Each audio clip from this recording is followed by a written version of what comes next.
आप उसको ध्यान से सुनेंगे। जम्बू द्वीप, और पहला द्वीप है भद्रलोक में जम्बू द्वीप, उसको घेर कर लवण समुद्र। दूसरा द्वीप है धातकी खंड, उसे घेर कर कालोदीप समुद्र। और तीसरा द्वीप है पुष्कर द्वीप। ये पुष्कर द्वीप जो है, इसके बीचों बीच में मानसोत्तर पर्वत होने से पुष्करार्ध, आधा द्वीप इधर है आधा उधर है। तो आधे द्वीप में कर्मभूमि की व्यवस्था है और मनुष्यों का अस्तित्व हिमवन, महाहिमवन आदि पर्वत जैसी यहाँ जैसी व्यवस्था है। तो ऐसे 2.5 द्वीप में और 2 समुद्रों में ही कर्मभूमि है, मनुष्यों का अस्तित्व, ध्यान रखें। इससे आगे मानसोत्तर पर्वत से परे न तो मनुष्य जन्म ले सकते हैं न जा सकते हैं। तीर्थंकर भगवान भी मानसोत्तर पर्वत के अंदर ही अंदर उनके समोसरण आदि रहते हैं। मनुष्यों का अस्तित्व गमनागमन की अपेक्षा भी मानसोत्तर पर्वत के अंदर ही अंदर 2.5 द्वीप तक है। श्री गौतम स्वामी ने कहा भी है, 2.5 द्वीप 2 समुद्रेषु, 2.5 द्वीप और 2 समुद्रों तक ही मनुष्यों का अस्तित्व है। हम और आप ध्यान रखें, इसी में मनुष्य जन्म लेकर के और अपने मोक्ष पुरुषार्थ को भी सफल कर सकते हैं, करते हैं। तीर्थंकर भगवंतों ने तो जन्म लेकर के 5 कल्याणकों को प्राप्त किए हैं और देवों का आगमन आदि। अब ये प्रश्न उठता है कोई कि आगे असंख्यात द्वीप समुद्र क्या है, तो आप ध्यान में रखें, अंतिम असंख्यातों द्वीप समुद्र हैं। 8वां द्वीप तो नंदीश्वर है, जहाँ देव जाकर के और नंदीश्वर पर्व में 52 दिन मंदिरों की पूजा करते हैं। 13वें द्वीप तक मंदिर है, असंख्यात मंदिर। तो व्यंतर देव और ज्योतिर्वासी देवों में ही हैं, बाकी मंदिर की संख्या है। मध्यलोक के जो मंदिर हैं 458 माने गए हैं, वो 13 द्वीप तक है। कुंडलवट द्वीप में भी हैं, रुचकोट द्वीप में भी हैं, बीचों बीच पर्वतों पर 4 मंदिर। लेकिन वहाँ देवगण ही जाते हैं। नंदीश्वर पर 52 मंदिरों में और 4 कुंडलवट और 4 रुचकवर में, इन मंदिरों की वंदना केवल देव ही करते हैं, न विद्याधर मनुष्य, न रिद्धिधारी साधु और न तीर्थंकर भगवंतों का गमनागमन। आधे पुष्कर द्वीप के बाहर, मानसोत्तर के बाहर केवल देवों के गमनागमन है। देव कहाँ तक जा सकते हैं, कोई भी, उनकी भी अपनी सीमाएं रहती हैं, अवधि ज्ञान की, गमनागमन की सीमाएं हैं। फिर भी नंदीश्वर आदि द्वीप में तो असंख्यातों देव जाते ही जाते हैं। मध्यात्माओं, देवों में 4 भेद हैं, हमेशा ध्यान रखें। देवास चतुर्निकाया, तत्वार्थ सूत्र का सूत्र है, देव में 4 भेद हैं। भवनवासी, व्यंतर, ज्योतिर्वासी और कल्पवासी, ये 4 प्रकार के देव माने हैं। भवनवासी देव, जिनके अधोलोक में खरभाग और पंखभाग में 7,72,00,000 भवन है, उनकी संख्या है भवनवासी देव के भवनों की 7,72,00,000। उनमें वो व्यंतर देव बहुत बड़े बड़े हैं, असंख्यातों देव रहते हैं, बहुत देव रहते हैं, बहुत विशाल बड़े बड़े उनके भवन हैं। और वहाँ 7,72,00,000 उनके सबके भवनों में एक जिन मंदिर है बीचों बीच में। यह नियम है, सभी देवों के यहाँ बीचों बीच में कूट रहता है और उस पर जिन मंदिर रहता है, आकृति जिन मंदिर बीचों बीच में रहता है। भद्रात्मा, ऐसे भवनवासी देवों के 7,72,00,000 जिन मंदिर उनकी संख्या है। और कल्पवासी देव जो सौधर्मसर से लेकर सरवार से सिद्धि तक है, 16 सर्गों में, 9 ग्रीवेकों में, 9 अनदिश और 5 अनितरों में, उन सब में जो देव है अहमिंद्र हैं, वहाँ भी जिन मंदिर हैं, लेकिन इनकी संख्या है 84,97,023 उनकी संख्या है। तो हमेशा ध्यान रखें, व्यंतर देवों के भवन, भवनपुर, आवास आदि उनकी असंख्यात हैं, असंख्यातों हैं। भगवान की वाणी में भी असंख्यात कहा गया है, संख्या नहीं है, असंख्यात, संख्या से परे। और ज्योतिराशि विमान भी 2.5 जीव तक तो संख्या है, इससे परे जो ज्योतिराशि देव हैं वो स्थिर है जहाँ की तहाँ, वो विमान घूमते नहीं है। 2.5 जीव तक तो घूमते हैं विमान ज्योतिराशि देव के, सूर्य, चंद्रमा, नवग्रह, नक्षत्र आदि। सूर्य को आप देखते हैं प्रातः उदय हुआ पूर्व दिशा की तरफ और दिन भर घूमते घूमते पश्चिम में जाकर अस्त होता है। तो ये सब गमनागमन ज्योतिराशि देवों के सूर्य, चंद्रमा, ग्रह, नक्षत्र, तारा, ज्योतिर्लोक नाम से मैंने पुस्तक भी लिखी, उसका विधान भी है। ये सब संख्यात हैं और इससे परे ज्योतिर्वासी देव असंख्यात हैं, असंख्यात, असंख्यातों जीव समुद्र तक व्यंतर देव और ज्योतिर्वासी देव, इनकी संख्या असंख्यात है। दोनों प्रकार के व्यंतर देवों की और ज्योतिर्वासी देवों की संख्या त्रिलोक सार में, त्रिलोक पंडित्यादि ग्रंथों में, जैन भौगोलिक ग्रंथों में असंख्यात कही है, असंख्यात, संख्यातीत है। और सब में जिन मंदिर हैं और उन जिन मंदिरों की वंदना केवल हम और आप तो परोक्ष में कर लेते हैं। यहाँ तक कि गौतम स्वामी ने, 4 ज्ञानधारी महान रीतिधारी गणधरों ने भी इनकी वंदना की है। गौतम स्वामी के मुख से निकली वाणी भी आज जो अपने सामने है उसमें लिखा हुआ है। श्री गौतम स्वामी कहते हैं, ऊर्ध महा त्रिलोये सिद्धाय रानी नमस्तामी। ऊर्धलोक में, मध्यलोक में और अधोलोक में जितने भी सिद्धायत यानी मंदिर हैं, आकृति में जिन मंदिर उनकी हम वंदना करते हैं। तो उन्होंने भी बताया है कि व्यंतर देव और ज्योतिराशि देव के यहाँ विमानों में असंख्यात जिन मंदिर हैं, असंख्यात, संख्यातीत, और उन सबकी वंदना परोक्ष में ही हम और आप करते हैं। तो बात यही है, परोक्ष की वंदना भी महान पुण्यकारी होती है।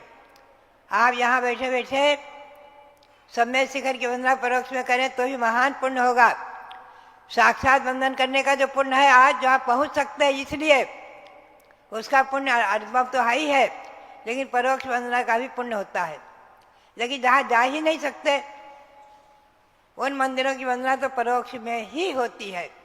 नंदेश्वर द्वीप की वंदना परोक्ष में ही होती है। कोई भी मनुष्य नहीं जा सकते, देवगण जाते रहते हैं। देवों की शक्ति, विक्रिया और विमानों से गमनागमन असंख्यातों द्वीपों तक होता रहता है। ऐसे असंख्यातों देव इस शासक जन्मभूमि अयोध्या में न जाने कितने बार आए हैं, अनंतों बार आए हैं। और वर्तमान में 5 तीर्थंकर जन्मे हैं, तो उनमें जो है 15 महीने पहले से ही रत्नों की वर्षा का होना, 6 महीने पहले से ही 15 महीने तक रत्नों की वर्षा आदि का होना, और जन्म कल्याणक में असंख्यातों देव आकर के भगवान को ले जाकर सुमेरु पर्वत पर जन्माभिषेक आदि करके, और जहाँ आकर अयोध्या में आकर जन्मभूमि में भी आकर के भगवंतों का जन्माभिषेक महोत्सव मनाते हैं। और दीक्षा कल्याणक भी मनाते हैं, असंख्यातों देव आते हैं, गर्भ कल्याणक में आते हैं, नगरी की प्रदक्षिणा देते हैं आदि। तो ये सब असंख्यातों देवों का आगमन और इन अयोध्या नगरी आदि में समा गया। हम और आप चिंतन करें, ये केवल तीर्थंकर भगवंतों की कल्याणकों की महिमा है। क्या संख्यातों देव समोसरण में रहते हैं। भगवान महावीर का समोसरण केवल 1 योजन का था, आकाश में अधर।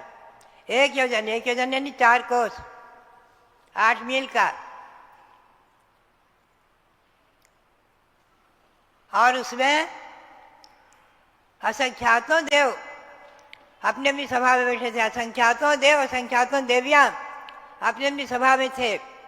मनुष्यों की संख्या तो संख्यात है, तिरंज भी संख्यात हैं, देव असंख्यात हैं, हमेशा ध्यान में रखें। तो देवों की संख्या असंख्यात है। मैं बीच में बता रही थी कि असंख्यातों द्वीपों में क्या है। असंख्यातों द्वीपों में जघन्य भोग भूमि की व्यवस्था है, एक पल्ल की आयु वाले। ऐसे असंख्यातों तिर्यंच युगलिया भोग भूमि है। असंख्यातों तिर्यंच युगलिया भोग भूमि है। असंख्यातों द्वीपों में, मध्य के द्वीपों में स्वयंभू रमण जो अंतिम द्वीप है, उसके बीचों बीच में स्वयंभू पर्वत है, बहुत भारी है वो, बहुत दूने दूने दूने दूने से होते होते उसकी संख्या तो असंख्यातों है। और उसमें एक तरफ बीचों बीच में स्वयंभू पर्वत है, बीचों बीच में, तो इधर इधर तो जघन भोग भूमि है तिरंचों की, और उधर में है तिरंचों की कर्म भूमि, जहाँ तिरंच चतुर्थ गुण स्थानवर्ती पंचम गुण स्थानवर्ती तक होते हैं, देशवर्ती हो जाते हैं, संयत असंयत अणुवृत्ति बन जाते हैं। कुछ जाति स्मरण से, कुछ देवों के संबोधन से देव जाकर वहाँ संबोधित आदि भी करते रहते हैं, कोई कोई जिनके अपने कोई पूर्व जन्म के संबंध आदि होते हैं, ऐसे भी। तो बात यही है कि 2.5 द्वीप से परे मनुष्य तो जा नहीं सकते, लेकिन देवों का गमनागमन असंख्यातों द्वीप समुद्र तक होता रहता है। मध्य में भी जो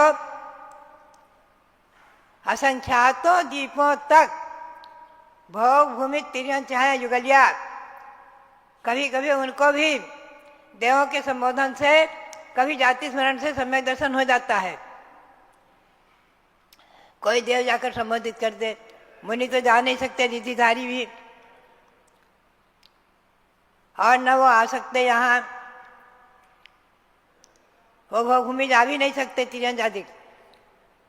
देवों का आगमन गमनागमन तो चारों तरफ है, सब तरफ। यंत्र देव, उनके भवन भवनपुर आवास आदि मध्यलोक में असंख्यातों हैं, असंख्यातों देव इस अयोध्या में आए हैं, भगवंतों के समोशरण में आए हैं। पुण्य की महिमा, अक्षीण महानस रिद्धिधारी, अक्षीण महालय सिद्धिधारी मुनि, अगर एक छोटे से कमरे में आप उनको बिठा दो, 10 फुट बाई 10 फुट का कमरा हो, उनको बिठा दो, और अगर उनको अक्षीण महानस रिद्धि है, अक्षीण महालय रिद्धि है, तो उसमें लाखों लाखों मनुष्य पहुंचकर बैठ जाएंगे, धक्का मुक्की नहीं होगी। ये है रिद्धि की महिमा, रिद्धि का अतिशय, रिद्धि की विशेषता। विष्णु कुमार महामुनि को विक्रिया रिद्धि थी। उज्जैनी से आकर के क्षुल्लक ने अपने विद्या के बल से विष्णु कुमार मुनि को बताया। वो विक्रिया से आकर उन्होंने हसनापुर में 700 मुनियों का उपसर्ग दूर किया। तो बात यही है कि रिद्धिधारी मनुष्य भी, उनकी सीमा केवल 2.5 द्वीप तक है, इससे परे नहीं है। लेकिन देवों की सीमा असंख्यातों द्वीप समुद्र तक है, और जघन भोग भूमि तिर्यंच असंख्यातों द्वीपों में है। कर्म भूमि तिरंज भी अंतिम द्वीप समुद्र में। तो बात यही है, हमें त्रिलोक भास्कर आदि ग्रंथों का स्वाध्याय करना चाहिए। ये त्रिलोक भास्कर मैंने लिखा था, ये 3 लोक, तिलोक परिणति, त्रिलोक सार, लोक विभाग आदि जो भौगोलिक ग्रंथ है, उनके आधार से लिखा था। बहुत कम से कम 50-60 वर्ष हो गए जो लिखा था। आपको इसका स्वाध्याय करके जैन भौगोलिक ज्ञान को प्राप्त करना चाहिए। जैन भौगोलिक ज्ञान आप लोगों को, सबको, जैन समाज के लोगों को होना ही चाहिए।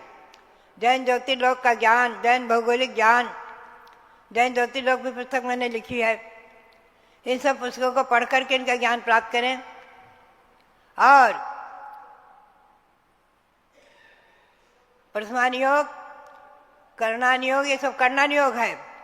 चरणान योग, सतगण शाकाचार आदि और द्रव्यान योग, समाधि शतक आदि, समय सार, नियम सार आदि हर चारों अन्य योगों का ज्ञान